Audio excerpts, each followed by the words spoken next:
I know that about 5-6 days ago, this place you can come in, you won't even find yourself. We are very grateful that we are blessed with a warm weather today. I would like to start by introducing the Executive Director of Heritage Skills Development Center for a brief welcome speech. The Executive Director of HSDC, or Heritage Skills Development Center, is Charity Lebianya. He's been the Executive Director at HSDC since 1995. A community leader, she has served on numerous organizations as a board of director and has also been recognized with awards at the international, national, provincial, and municipal levels. She has over 30 years of experience, including community economic development, mentorship, marketing, and management leadership experience. She has a focus on dealing with issues around diversity, access, equity, and advocacy for minorities and disadvantaged groups, including the Afro-Caribbean and the other marginalized children at risk, youth, immigrant women, and families. Ladies and gentlemen, Charity Lebianya.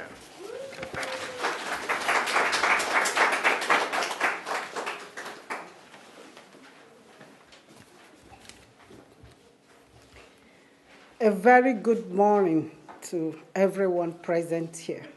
Good morning. Good morning. And welcome to our center and our community. We are very humbled to have you, and we are excited too.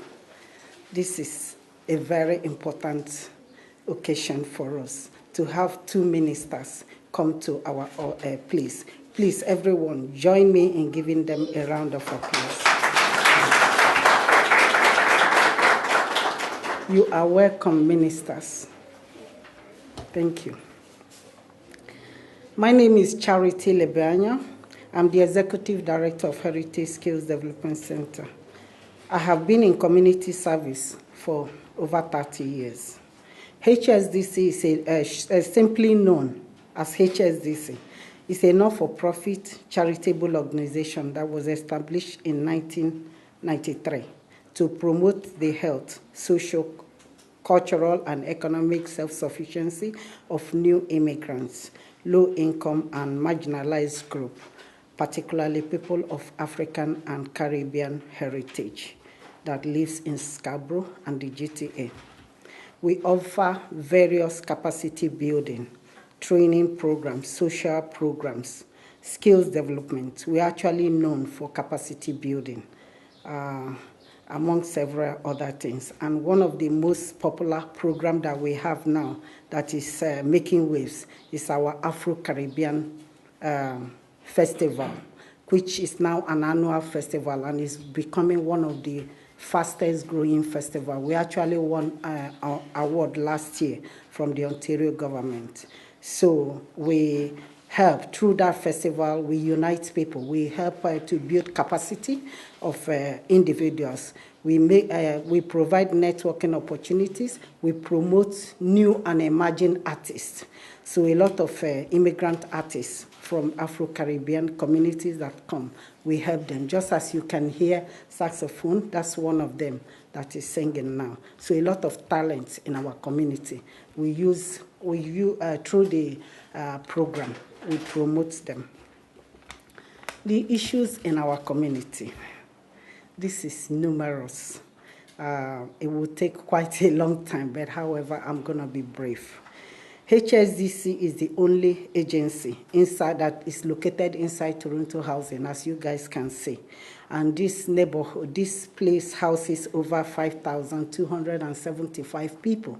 There are many floors. I know some people as you are coming, you can find a back door, front door, and everything.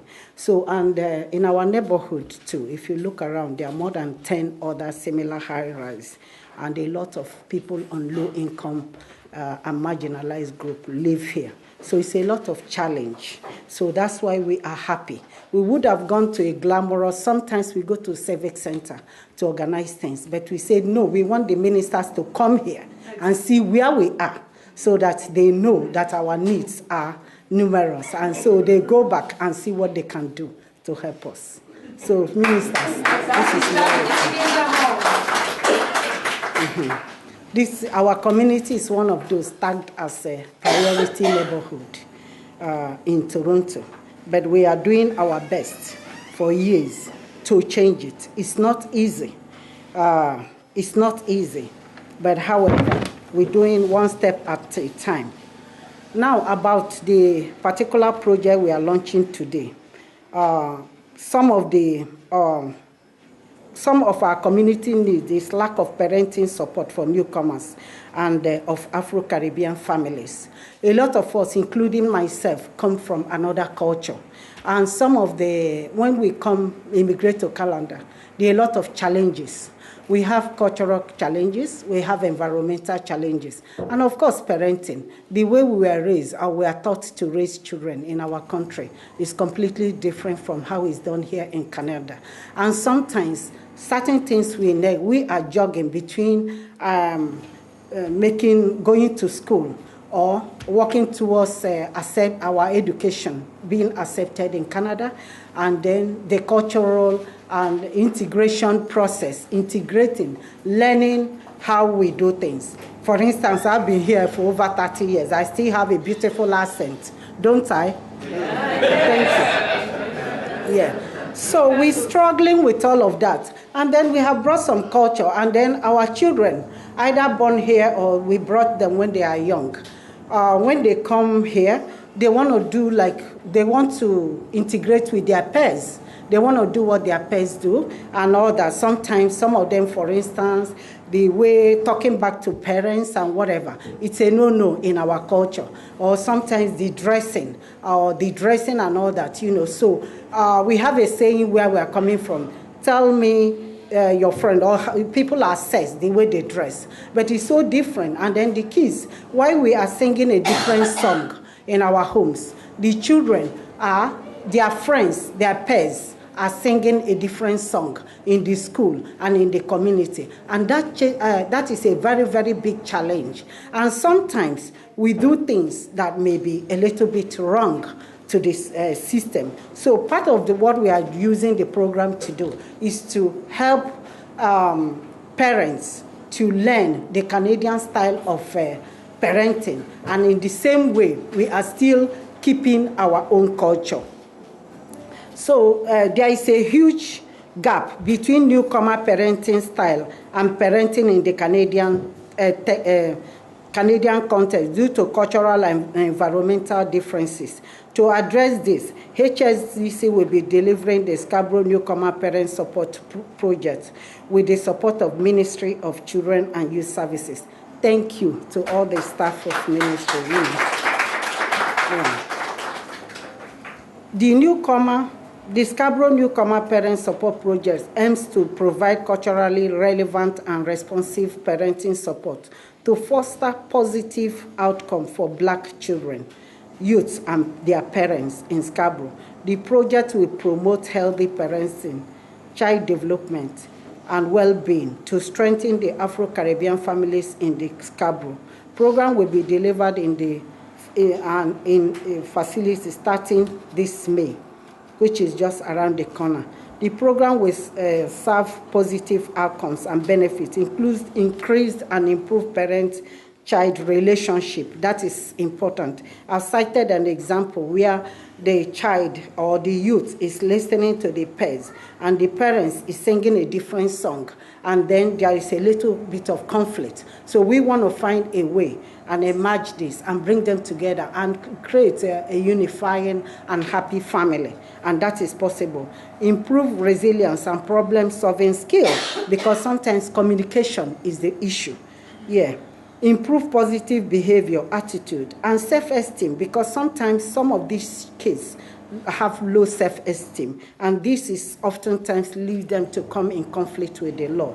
And then we want to also reduce the issues of coming in conflict with the law. As most of you may know, although our population here is not much, but at the same time, when you go to the prisons, you find that there are more black youths in detention. So we want to work towards reducing those issues.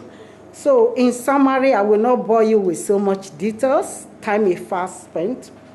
HSDC would like to thank everyone that is present here for joining us today. We would like to thank the Ministry of Children and Youth once again for identifying this need and funding this initiative. And we would like to appeal for you to keep supporting our organization and such vital projects. You've seen where we are, you see that the need is there and all that. We cannot express how much we appreciate your support. And thanks for enabling us to continue to deliver this. We welcome you and we thank you. We thank everyone for coming. Thank you very much. Thank you very much, Charity. Charity has said welcome to all of us, and we have to move on. Thank you for those remarks, because we know what that HSDC has been doing quite a there's a heck of job in this community. An immigrant, I was a beneficiary of Heritage Skills programs as far back as 13 years ago. The first contact I had when I came in here from the hotel room I was with my wife was Heritage Skills. And since then, we've been growing from strength to strength, and today I'm the vice president of the board. Thank you, HSDC.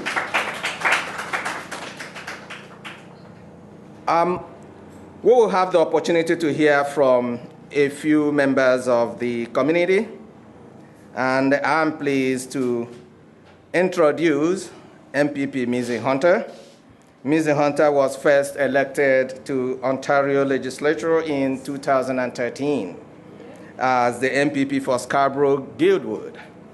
And well, where I'm from, they said Oliver Twist. She asked for more, and she was re-elected again in 2014.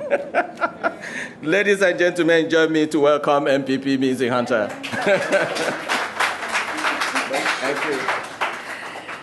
Assalamu alaikum, Jambo. Good morning, everybody. It's wonderful to be here this morning. I want to say thank you, Fabian, for that very warm welcome, and Charity for the amazing work that you're doing on behalf of the community. You know, I came to this country as a small child. I was 3 going on 4, and one of my older cousins always says to me that I arrived in Canada and then 2 weeks later I lost my accent. That's what she said. I don't remember that, but that's what she told me. She said she saw me in 2 weeks and she couldn't believe it. But you know, that's what happens. When you're a child and you come, you want to fit in. You want to belong.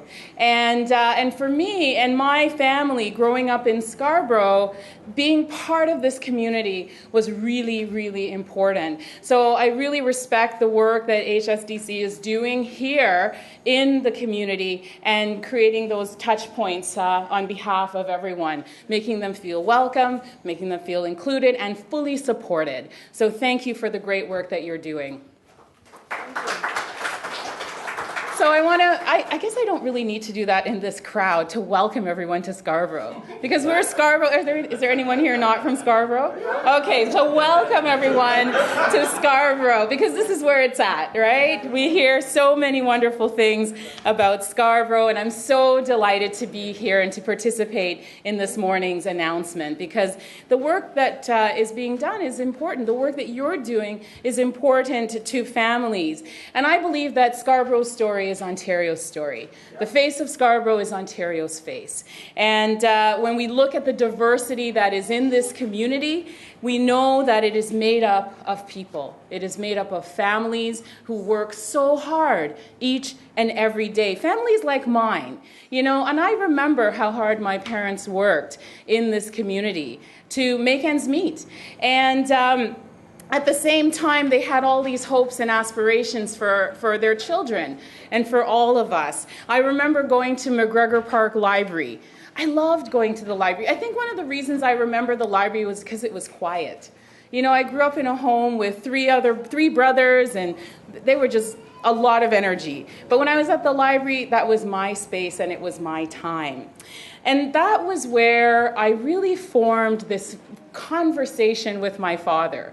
Because sometimes I would bring home books and he would be critical of the books I brought home. Because, you know, they were romance books when I was a teenager. And he's like, is that really what you need to be reading? But one day, I found a book on his bookshelf, and it was called Great Expectations. And when I read that book, I fell in love with literature. But more importantly, my father and I would sit at the dinner table and talk about the book because it was his favorite book. And I remember that so clearly, that relationship and that time that he took to understand what I was thinking and to really share his views with me. And I think that's why, for me, literacy is one of the causes that I care about. When you look at the numbers, 4 in 10 teens and adults in Ontario don't have the literacy skills needed to meet the demands of modern life. And we have to change that. I know in my own riding of Scarborough-Guildwood, that is something that we're working on. My team and I, we collect books every year as part of our book drive, and we distribute them to the local organizations to make books freely available so that other families can build their own bookshelves, so that more families can create those memories like I had with my own father, memories that really set the course for your life. So this is so important to us. It's why our government is making things like college and university tuition free for families who need it, right? So if a young person, or in fact, there's no age limit. So any student who wants to pursue post-secondary education, they are able to do that. And it's something that I feel is important to our community, and we have to make sure we spread and we share that message. So today, we're talking about how our government can help families, especially Black families, create those lasting moments, moments that help their children to succeed in school and in the workforce. And so much of the work that my colleague, Minister Coteau, does is about that. But we need to do more. So today, I welcome the announcement. I welcome the focus on the Black family, because it all goes back to family, right? It all starts there. That is the foundation from which we build our society and our community, and we need to support families. So it is my pleasure to introduce and to welcome my colleague, Michael Coteau, who has, at the cabinet table, put this issue squarely at the front and center. How do we support Black families in Ontario so that they too can achieve their full potential, full inclusion, and be supported in really the aspirations of every family, that they and their children can succeed. So welcome, Michael Coteau.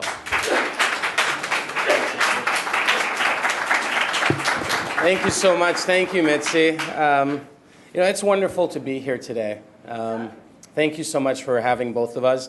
You know, I get to sit next to Mitzi, right behind the Premier and the Finance Minister in the Legislature. And we sit at Cabinet together, and we're constantly looking for ways to better support families in the communities that we love.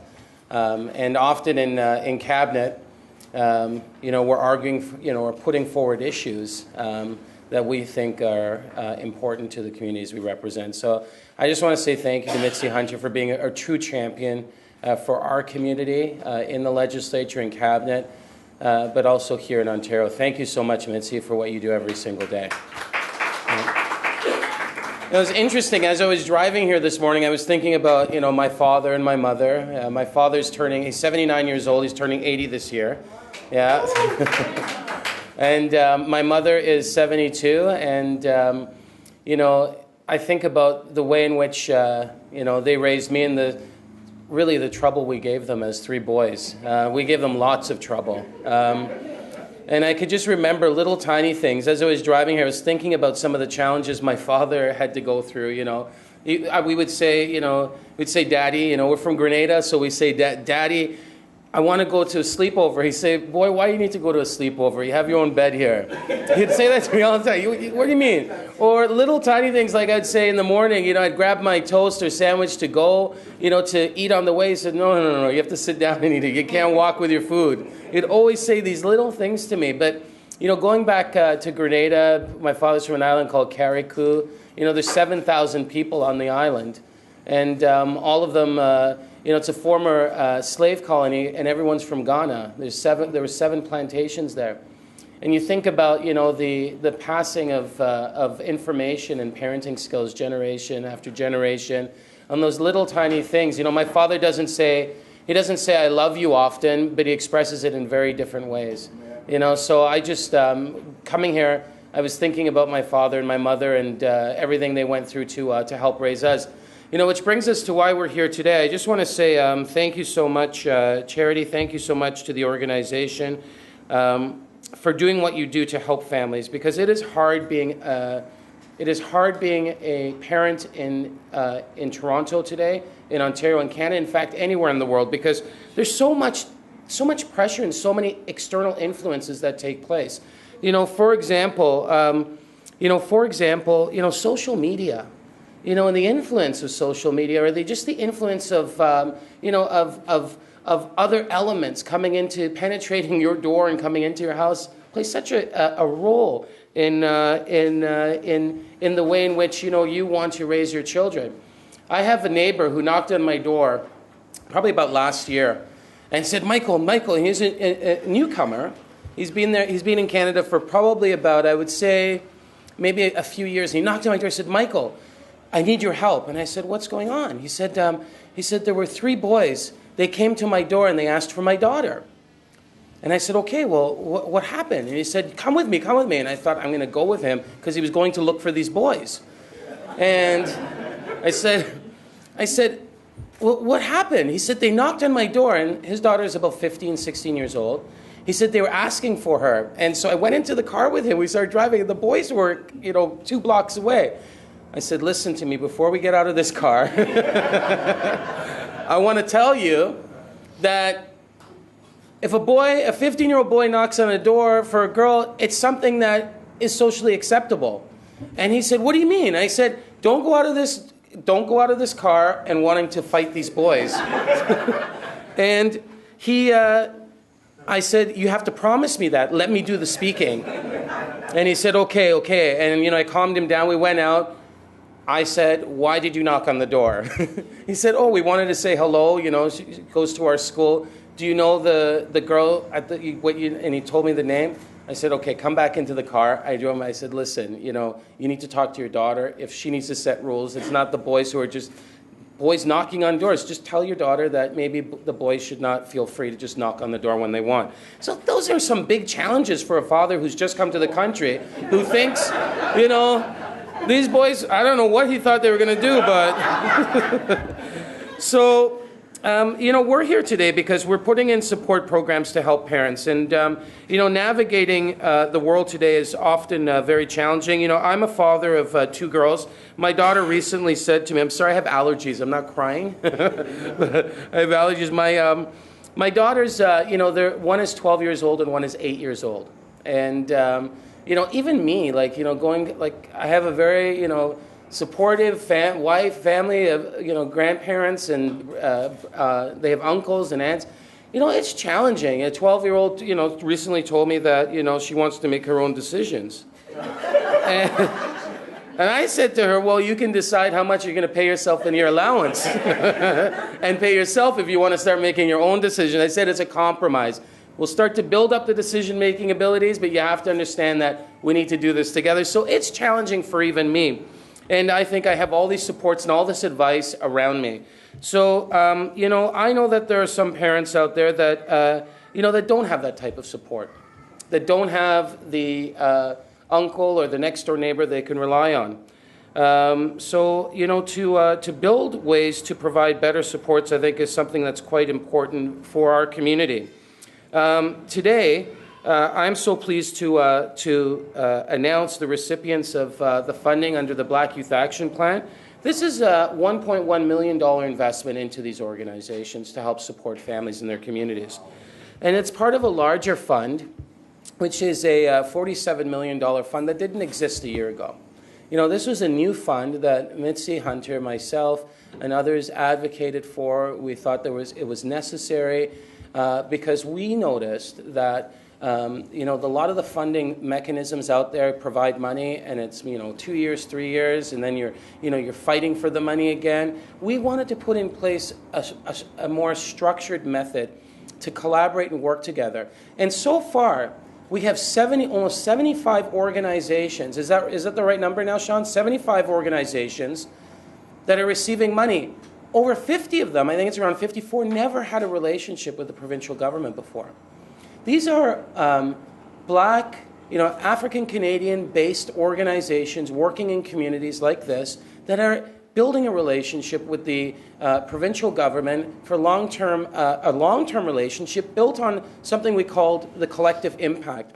So there's an obligation now for these 75 organizations in Windsor, Hamilton, Toronto, Ottawa, where over 85% of our Black youth reside, and that's the only eligible jurisdiction that can receive this money.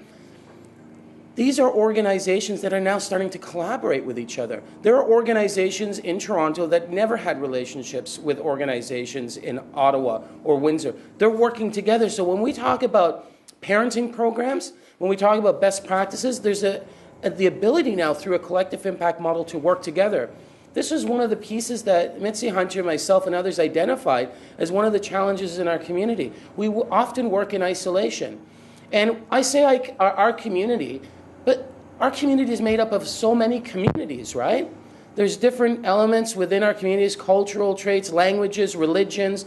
You know, we need to recognize that, but at the same time understand that, you know, the challenges that face our community are unlike other communities in many ways. We face probably one of the harshest forms of racism, systemic racism, anti-Black racism, that's built into North American culture that we are part of.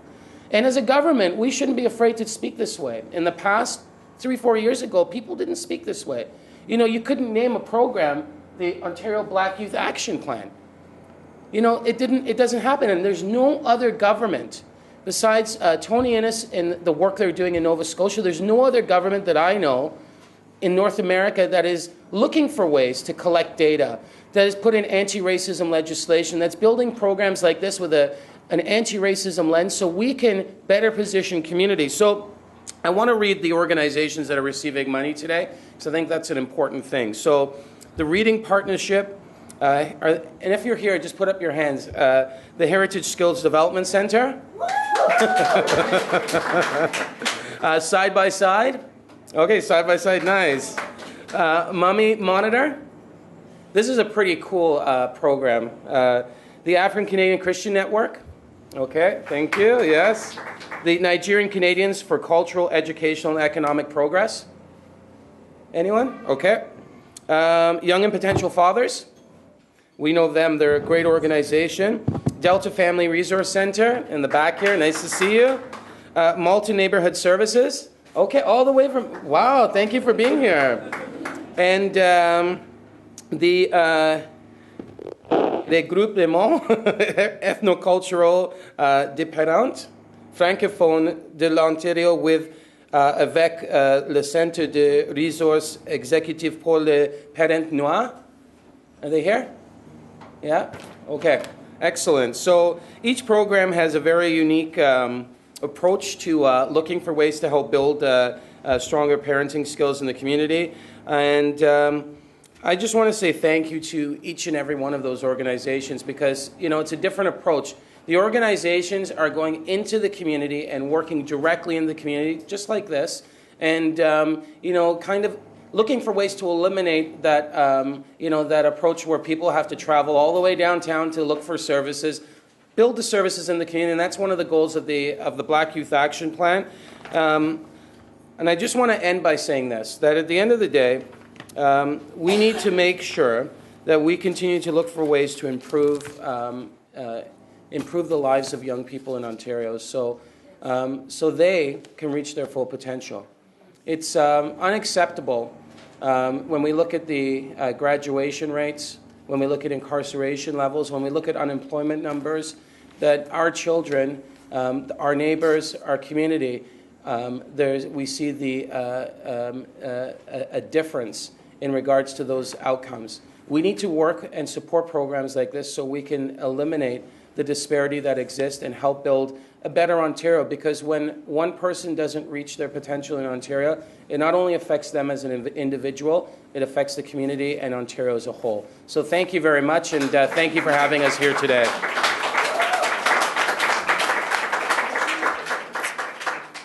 Thank you very much.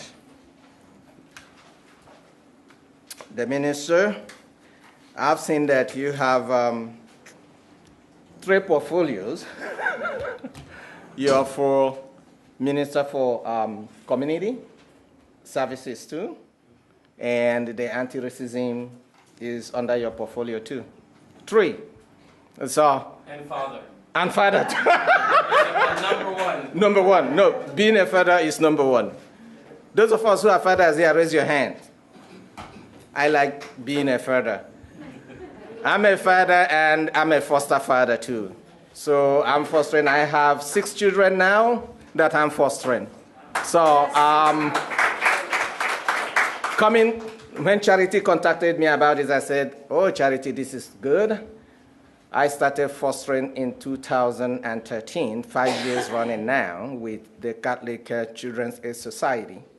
And it has been very, very, I would say, rewarding because of, those lovely kids. They come with their gifts. I don't call them challenges, but I call them gifts. They come with their gifts, and hey, there is a challenge. Now, the culture I'm from and how I was raised and how I was taught to raise kids is different from what is happening here in Canada. Look, yes, I have to say, physical discipline, 0, as far as Canada is concerned. But where I'm from, yes, you have to discipline a child through so many ways. You can't raise your voice like my voice is high, it's yelling here. My foster kids say, oh, Uncle Fabian, because they call me Uncle. Oh, Uncle Fabian, is your voice not high? I said, oh, sorry, my tonality might be high, but that's the way. I will try to come to level 3. So it's challenging, and when Charity told me about this program, and I was like, yes, it's high time that something like this, started happening in our community. Because, look, the Children's Aid Society, they need many, African, Caribbean parents to foster, because we have that challenge. We have that challenge. Please, I have to say thank you again to the Honorable Minister, and thank you for this announcement. Heritage, thank you very much. Our next speaker, because I'm moving on, is Kemi Jacobs. Yes. She's the Executive Director of the Delta Family Resource Center, which will be providing services under the Black Youth Action Plan. With over 20 years of community involvement, Kemi has been a leader in the non-governmental and the public sectors, including serving as the president of the Canadian Council for Refugees, executive director of Culture Link Settlement Services, and chairperson of the National Anti-Racism Council of Canada. Her volunteer works include personal initiative on self-hate and self-love in the African community. Please welcome Kemi. Kemi Jacobs, please.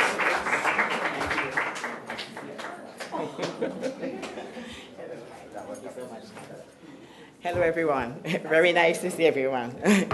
Thank you for the warm Scarborough welcome, Mitzi. Some of us came from the West, so it's nice to see us represented.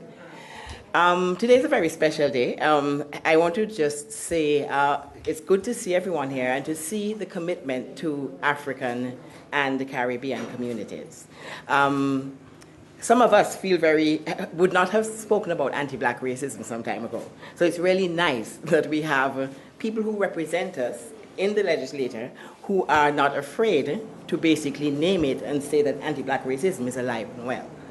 Because of anti-black racism, our landscape, when we look at our communities, we see a landscape that's littered with unused potential. We see overrepresentation in the childcare system, and it's great that you're fostering. We see underrepresentation in academic excellence, and we know that we have a lot of work to do. So it's really, really important that we now have the tools to be able to do this important work. And what is really important is that we have the tools to do it, not just today, but in a sustained way, because sustainability is critical. And one of the things things which have really been very difficult for community organizations, especially like Heritage Skills, which I know has been struggling for many years, is to get funding for a series of years to be able to continue this work and to make a significant, even more of a dent than they have made in the past. So the Ontario Black Youth Action Plan is a recognition of the existence of anti-black racism, and the need to put resources which will really help the community. The other day I was speaking to a young woman who had just come back, a young black woman. She had just come back from the Middle East teaching English. And she was saying that when she was in school, her teacher told her, oh, no, she couldn't go to university. She needs to look at skills. And there's nothing wrong with skills, because basically we need skills tradespeople. But one of the things we find, and I've heard this over and over again, is that young black children are told that they don't have the intellectual capacity to go to university and to do whatever they want to do. And this is why the Black Youth Action Plan is critical, because it speaks about forest bias. So I'm really happy that we're here, because the Caribbean community tends to feel that we're it, because we tend to have dominated the black community. So I'm really happy that Charity is here, and that continental Africans, and I can see my brother over there, we always have a little chuckle about African Caribbean, but basically that the African community is a big part. The African community is diverse. You have Caribbean people, you have people from the continent, you have people from Canada. So basically we need to recognize and acknowledge the diversity which exists within our community. And because of that diversity, it's critical that agencies like Charities get the funding and they can continue to do the work. So I don't want to take too much time, but basically Delta has gotten funding to do a parenting center for the black community, which is called Kujistahi. Does anyone know what Kujistahi means? You should know. It's respect. It's the Swahili word for respect, because black families often are not respected. And so it will be a center which is innovative in other ways as well, because we're using pop-up infrastructure. In Ghana and Kenya and in Eastern Europe and in South America, containers are used to create buildings. So we've gotten funding to actually create a center which will be made from containers. So that means community has access to space, enduring access to create programs in a space which is quite innovative. This center will do heritage programs. We're partnering with ACHA, the African Canadian Heritage. Anyone knows ACHA? They're in the East. For 35 years, actually for more like 50 years, without any funding, they have provided heritage programs for black families. So we're taking ACHA to the West, and we're going to be doing parenting programs. We'll be doing drumming. We'll be doing lots of other programs, helping parents to get the supports they need to be able to help their families. So in closing, I'd just like to say it's critical that this program exists, so thank you very much for pushing. I know it couldn't have been easy. And we need to make sure that systems are in place that allow us to continue this. Another program which Delta has been funded for under the Black Youth Action Plan is the SNAP program. In this, we're working with it's two agencies, the Somali Women's Support Network, and with FLIC, which is a small agency in Fairgrove, Jane Finch. And basically, we're going to provide counseling services for kids. So we're not looking at youth, it's ages 6 to 12, for children who need supports, who have behavioral problems. And we know our community. So it's basically it's black agencies delivering programs for the black community. So it's really important that we see ourselves reflected in everything we do. Thank you so much for the support, and thank you to the community, because it couldn't have happened without your push and commitment for this. Thank you. Thank you very much. Kemi Jacobs, thank you very much. Our next speaker is Debbie Myers, Senior. Is Debbie here? Good. She's a registered social worker and has a BA in psychology and over 25 years of experience working with community, families, children, and youth. She created Side by Side. Oh, one of the named beneficiaries of the program, of the announcement today, to support and empower families in their relationship with helping parents maintain a positive, healthy connection with their children under the Innovative Supports for Black Parents initiative. She will be working in partnership with John Howard Society Durham. I live in Durham region, to help meet the needs of her community and to empower Black parents and children. Debbie and her husband also keep busy parenting their 3 children and their grandchild. Congratulations. Welcome, Debbie. Thank you. Thank you. Thank you. Thank you. Thank you. I am really excited, and I'm glad that there's somebody here from Durham. So all the Durham people, hey, shout out.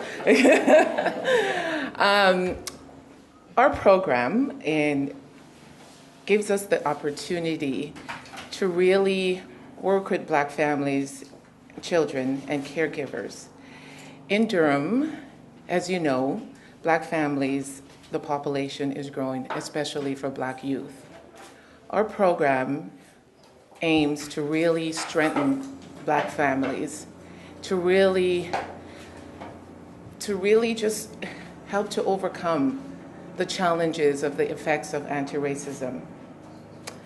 Sometimes I've been living in Durham for approximately 15 years.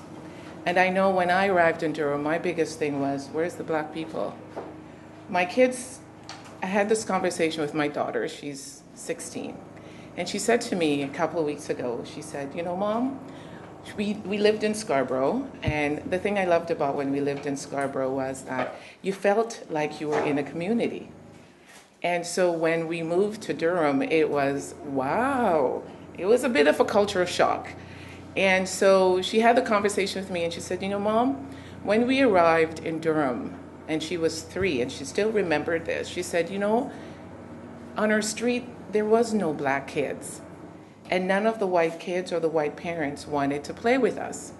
And so being a parent, sometimes for me as a parent, you want your kids to really look at the bigger picture instead of automatically labeling what it is, right? So I said to my daughter, I said, you know, maybe they didn't, because they didn't know who we were, they didn't know how to connect with us, right? And so that was a challenge because it was predominantly a white neighborhood. And my daughter said to me, Mom, really? No, that's not the reason, right? They didn't know how to connect with us because we're Black families, because we were Black. So as the population grow now in Durham, it is really amazing, and it is really an honor that we get the opportunity to work in the community with Black families and their children. Our program is called Together We Are. And our goal is really to look at the challenges and to empower parents and their children to really, to just empower them to really be able to stand up to some of the anti-racism challenges that they get from the school. Basically just walking down the street, and also, you know, you talk about culture. And culture, I'm from Jamaica. And, you know, sometimes your culture, you would like your culture to sort of dominate how you parent your children. And when you talk about discipline, right, raising your voice in Canadian culture is not really acceptable. And, you know, and sometimes as Black parents, we really need to know how to humble ourselves with our kids who are already born here, already integrating into the Canadian culture. But our goal is really to combine the culture, to really recognize family strength. So our program is a 6-week program. It's culturally relative activities for parents with children, Black parents and caregivers with Black children ages 6 to 11 years old. It will be running it, delivering it into the community and in the schools. So our program will be started in May. And again, we are really excited to bring this into Durham with John Howard Society. My service, I deliver director of Side by Side. We deliver a program for parents and children who are impacted by separation and divorce. So it is it's a unique partnership to be able to deliver this with John Howard Society of Durham, who deliver a wide variety of services. So, and it is really a needed services in Durham. So thank you for your support. Thank you. That's fine. Thank you. Thank you very much. Thank you very much. The next speaker here will be Ken Jeffers. Ken Jeffers, has been involved in civil rights movement. He founded the Harriet Tubman Community Organization, which is a Black multicultural community organization, and worked with young people or youths and various schools, especially here. He was, now retired but not tired, manager City of Toronto Parks, Forestry and Recreations. He was managing the access and diversity and the liberalization and worked with 5 different mayors in Toronto with 5 special projects. Currently, he is a community engagement consultant and member of the Toronto Police Services Board. He was one of the founders of ACCO, African Canadian Coalition Organizations, that worked with government against, the anti-racism. Yes. And he is still doing that. And of which the anti-racism organization, HSDC, is a member. Ladies and gentlemen, Ken Jeffers, for your remarks.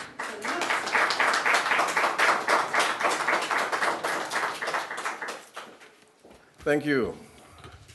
And a warm welcome to all of you. I feel like I live here, Charity.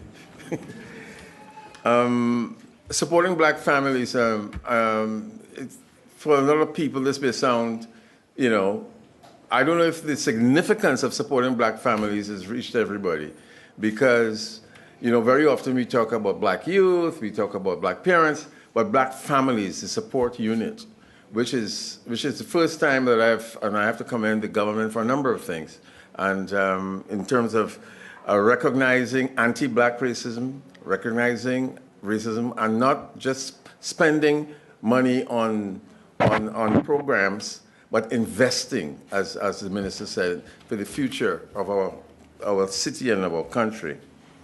I've known the Heritage Skill Development for many years, especially Charity. When I was at the City of Toronto, I was responsible for funding. And when I got there, I met Charity and I saw the work that was being done for 20 years ago, over 20 years ago, wasn't it, Charity? About 25 years ago. And it really struck me when I looked around at the city and there was not one Black group, and still isn't, that is receiving infrastructure funding from the City of Toronto. This may surprise many of you, but this is what it is. And I fought for that, and we managed to get funding for Heritage Skill and other groups, Black groups. And because there's a tendency when we specifically talk about Black groups, we move on to diversity. And there's a reluctance to acknowledge that one of the most challenging communities to work in is in the Black community because of the history of oppression and systemic racism. I'm blessed. I consider myself very blessed because I came from a family that was relatively well known. My grandfather was one of the first Black lawyers in the 30s in the Caribbean, and he really gave a lot, and he encouraged a lot of Black students to do law, and he would only article Black students in his firm. And he got a lot of flack for it, but he didn't care. And also, I I'm blessed, as I said, because my family, my Aunt Audrey started breakfast programs for young children, in poor children. And my father, and so on and so forth. And my cousin, who was a Garveyite, and we used to have a lot of discussions about Garvey. But I want to tell you this. The support of black families is so critical. And I experienced that when I founded the Black Multi-Service Center, the Harriet Tubman. We did a lot of programs with the schools, with youth programs. We organized youth groups, and it was really a prolific time. And one day I got a call from this woman who said she wanted to donate money to the Tubman Center. And I said, okay, I'll send somebody to pick up the check. She said, no, you have to come yourself. So I went there, and as she opened the door to see me, she looked at me and she started to cry. And that sort of, I was taken aback. And then I said, well, and she kept looking, and she said, I'm a registered nurse, I've just retired. And I was one of the children who was poor, who your aunt had these breakfast programs for. And I wanted to make sure that the work that you're doing is supported. And anytime you need anything, that's what she said, come to me, and I will provide that for you. So, and she was just hugging me and said of my grandfather, and she's giving the whole story of my family. So I'm saying that to say that supporting black families, it's an investment, which I commend the government for. And, when Charity started her work here years ago, and slugging it, and I remember providing training and all of that with her. And, here it was another person from the African community who recognized the significance and importance of black families and the work that we do. And somebody once said, Ken, when you give grants to groups like the HSDC, it's a whole question of preventing people, and young people in particular, from getting into criminal behavior and so forth.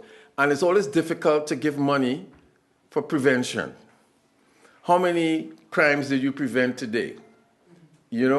And so I understand that, but Charity has been, and her supporting group, Fabian and all, have maintained that intensity of working in this community and all communities. And the minister mentioned, Mr. Coteau talked about, here we are in a public housing unit where people are afraid to come to help. And these young people are beginning to, and I have to say this, they're beginning to feel that there are no groups out there that can really help them, because we don't have a lot of resourceful groups. And I'm so happy again that this has happened, because of the Police Services Board, you all have heard this whole thing about carding and the legislation that this government has enacted, where carding a young black person is no longer not only not acceptable, but it's against the law. However, my typical question is, at 2 o'clock in the morning, when a young black person is carded, who do they go to? Like their lawyer? I mean, like really. So that when you have groups that have been sustained in this way to assist families, I think that there are opportunities for people to get the support that they need, black youth in particular. So I commend them on that.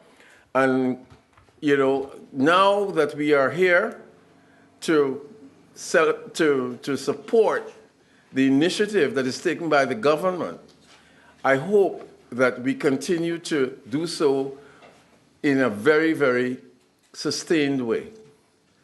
It's not just a program with a beginning and an end, but it will be an agency and agencies that are supported with money that's invested in the black community.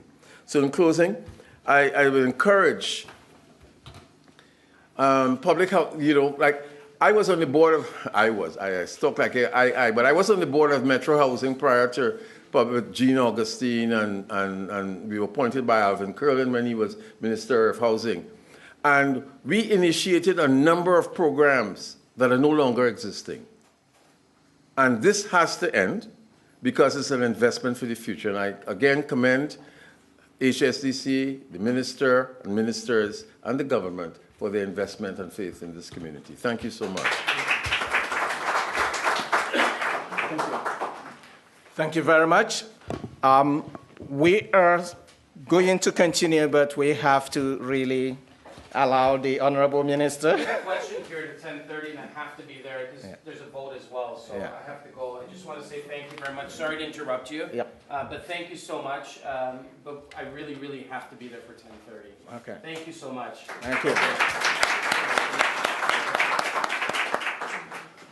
Yeah, while the minister takes his leave, we will still, like I said, continue. When we get to item number 9, we are on item number 9. Remarks by parents within the community. Remarks by parents within the community. Can the door be closed, please? Thank you. We have people who are going to share their experience with us. Our next speaker is Bianca Van Wyk. Is Bianca here? Okay. So have your seat there for a second.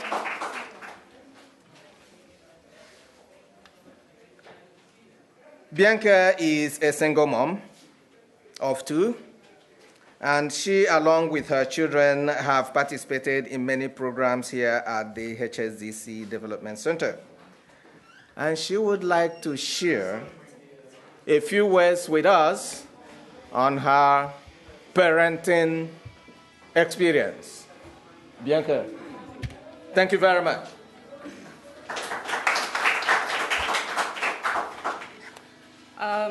I'm very nervous. I haven't spoken to an audience in a long time. So good morning, everyone. My name is Bianca Van Wyk. Okay. It's a Dutch last name. So I'm from Namibia. It's the neighboring country next to South Africa. We are just a small population of 2.5 million people. So when I came, it's like, everything is big, fast life. But like you said, I've got 2 kids. My firstborn, he will be 14 in the summer. And then I've got the little one, he's around here, he's 22 months old. So there's a big age gap between the 2 kids. I've taken several classes here at Heritage Skills when I was pregnant, so I just stopped work. And then I went on maternity leave. But I'm doing link classes because I'm going to apply for my citizenship this year. Okay. And I'm starting college in September at Centennial as a social services worker. I came to Canada 11/11/11. Whoa. My son was 7 years old that time, so I've no family or distant relatives here. So it was hard for me to meet people, get used to the system. The school starts early. All these kind of programs here, I'm not used to what we have back home. And then I was at Farmers in Eglinton in a 1-bedroom apartment, and then housing called me for subsidized housing. So I moved here in 2013. My son was enrolled at John McCrane, so it was hard for him to meet friends and all those kind of things. But he's a kid, so they blend in quickly. For me as an adult, it was very hard. People look at me as like, your accent, where are you from? Are you English or what? And I said, no, I'm from Africa. They look at my skin colors like, but we thought Africans only have black people. I was like, no, we're also a diverse city. So as a newcomer mom, it was hard for me. And then, because I know this one lady, she used to live in our community. She has 2 boys, so my son used to be friends with them. They were around, I think, 9 and 11 that time. So it was hard for their mother. She's also a single mom. They used to give us so many problems. So every 3rd or 4th day, the police is in the building. They didn't get along as well. The kids will go outside on the building, scream, help me, she want to kill me, and she's doing all these kind of things. So because they heard at school that there's children's services, social aid, you can't touch me, I've got rights, you can only spank me, all these kind of things. But when I grew up, even though my parents worked, I grew up with my grandparents. And when those street lights come on 6 o'clock, you better be home, honestly. And every Sunday, you have to go to church. I grew up in a very, they discipline us. My grandfather won't play. He'll take the belt or the shoe or anything. So over here, when my son starts school and he tell me all about welfare, he asked me all these kind of questions. I was like, where do you learn these things? I thought you were supposed to learn education. So where are you coming from this? Oh, my friends tell me. So one day he started with his attitude. And I work reverse psychology on him. I took a bag with his passport. We took the subway to the airport. Took the express pass. We get to the airport. I said to him, okay, you are disrespecting me. You would rather go home, use your passport and your bag. Go home. Because I can't touch him. I can't do anything to him. He was begging me all these kind of things. So for me, it's hard as a parent. You know, I've got a teenager now and I've got a baby. And I'm so grateful for this program that's going to be happening. Because I don't know how to deal with him. It's really hard for me because I understand winter is long. Kids can't go out. So the whole day he sits, computer, Xbox, PlayStation. I say 2 hours per day, he exceeds the limit. You know, so for me it will be grateful because even though I've got friends, I've got acquaintances, it's hard. Everyone is busy. You know, everyone has their own lives. Everyone is just working. So it's hard for a support system. Sometimes I just want to call someone and just say, listen, what do I do in this moment with my kid? Especially the big one, you know. Before him, it's mostly the baby, it's fine. You know, bend the tree while it's young. You know, so I'll tell him no touching and all those kind of things. So I'm starting even with speech therapy with him because he's speech delayed. And the daycare put me a little bit under pressure, you know. So I won't be long here because I have to take him for his appointment. But the point is, I'm really grateful for this program because even though I can come down once it's signed up, I can get advice. They will tell me, okay, do this, do that with him. If he doesn't want to talk to me, he can come down, have a one-on-one session for me. Because most of these programs is mostly far away from me. I don't drive, I take the subway. So it'll be better for me. I just come down, talk to these people, make an appointment for me and my son. You know, let it go. Let it get help as well, because he's got these teenage moods, disrespecting, he's lazy in the house. I don't know. It's like he wants this. I want Jordan sneakers. Now he's putting me under pressure. I want PS4. I said, but I don't work yet, you know. I stopped working. So I'm on social assistance from the government. You know, so he's like, oh, why is the government supporting you? Why don't you go and work? For me, it feels bad. Because when I came as an immigrant, it was hard to gain Canadian experience. No one wants to hire you. So in a way, your credentials mean basically nothing over here. So I signed up with the agency. I was working for 2.5 years and then, you know. But like I said, for me, it's the most important thing. I'm really grateful because it's convenient. It's easy for me. I just came down and that's it. So thank you, everyone. I really appreciate it. Thank you. Thank you.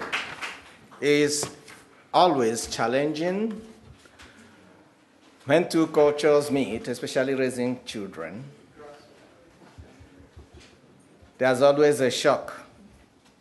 But the one people hardly find more challenging is the dissonance, because you cannot easily understand why the peer pressure and the way things are done where you're from is not the way it's done here.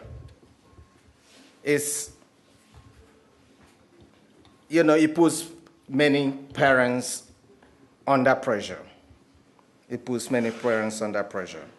We are going to hear from another parent. Christy Arobo, is she here? Is a recent newcomer, a single mother with 3 kids. She is a current student here at HSDC, taking one of the programs in computer training. She would like to share her experiences and challenges as a newcomer parent and the importance of these parent support initiatives. Thank you so much. Welcome. Thank you. Good morning, everyone. I'm very excited being in your front this morning. My name is Christy Arobo. I'm a single mother of 3 strong boys. I'm a new immigrant in Canada. I came to Canada on 1st December. I'm finding it some challenging in a parental style culture in Canada.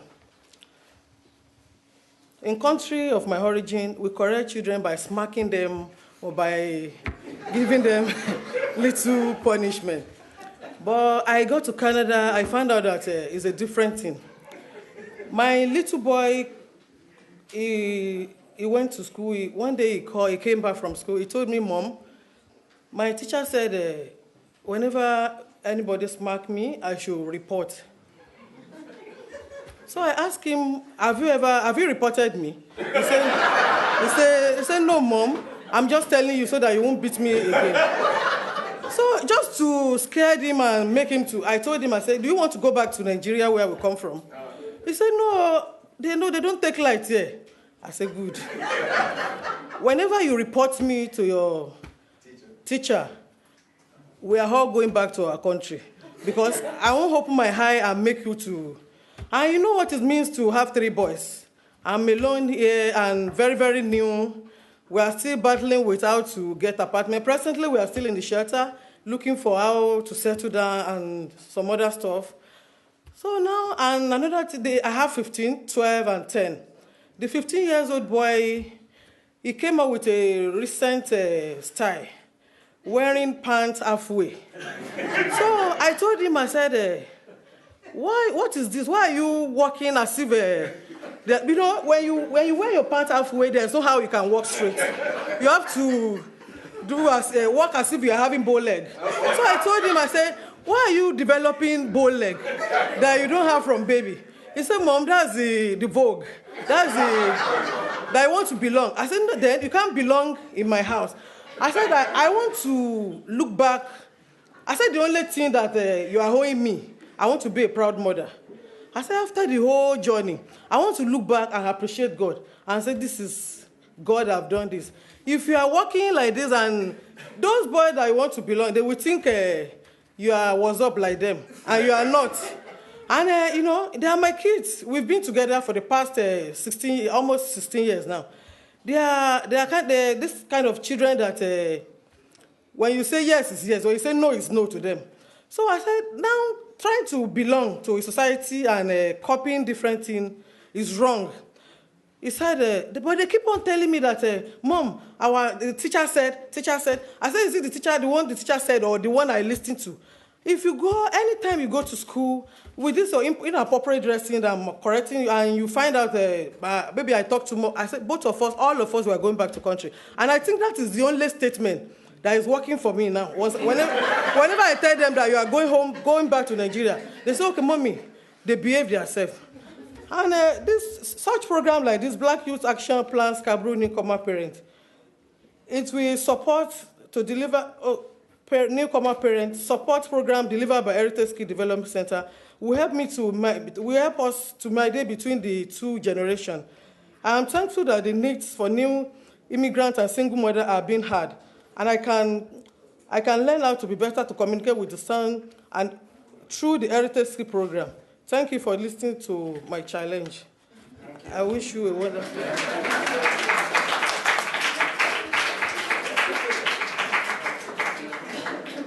Hey, Christy, that's fashion in vogue, right? Yeah, when parents talk about their kids having this dressing, you know, they call it baggy or what, pull me down. And they walk like they have groin or boil, you know, in between their legs. Some of us will always say,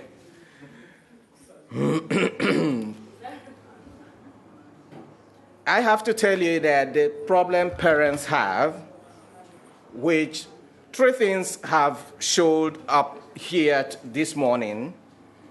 Number 1 thing is that as parenting in Canada, you know, is quite different from where some of us come from. 3 things that always distinguish themselves are that, first of all, they not having the Canadian experience. You are new, you don't understand it. Number 2 here is the economic factors for you to meet the needs of the kids. And you equally have what I call the major issue here, which is the cultural perception or the cultural, tenets. When I was, I went for a course because they said I should come for a course to be a foster parent in Canada. I was like, what do I need to do? I have these kids.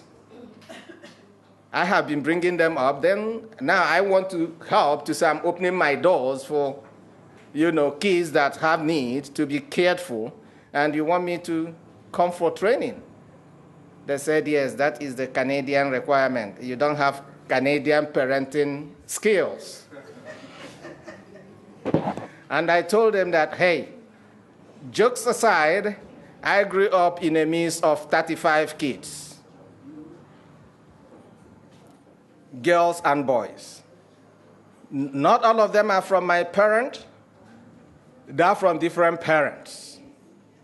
But we grew up not even knowing who the parent of the other person is. We were disciplined. That is the only area I know that there is a gap. And like I said, once you raise your voice to talk to them, you are yelling. And you cannot even smack. You can't even use anything physical to discipline. What it is all about is hands off. It's non-intrusive. And the kids here know it. They teach it, the teachers, everybody, social workers, they bring their rights, because children have their rights here. Because they have their rights, somebody has to advocate for them. So HSDC and other groups coming with this Ontario Black Youth Action Plan, and they're talking of parenting in the Canadian, way, is not only informative, it's going to be an investment like Ken said. And all of us who actually are challenged, because you can't get it all, have to embrace and attend these programs for them to ensure that their kids' potentials are really harnessed and for the well-being of everybody. I have to go to item number 10. And before we go to item number 10, we would want our flutist, Prince David, come and just entertain us for a while. As that is going on, can you arrange the breakfast will be ready for people to start having breakfast, and then we'll come back and do the closing. Sir David, please.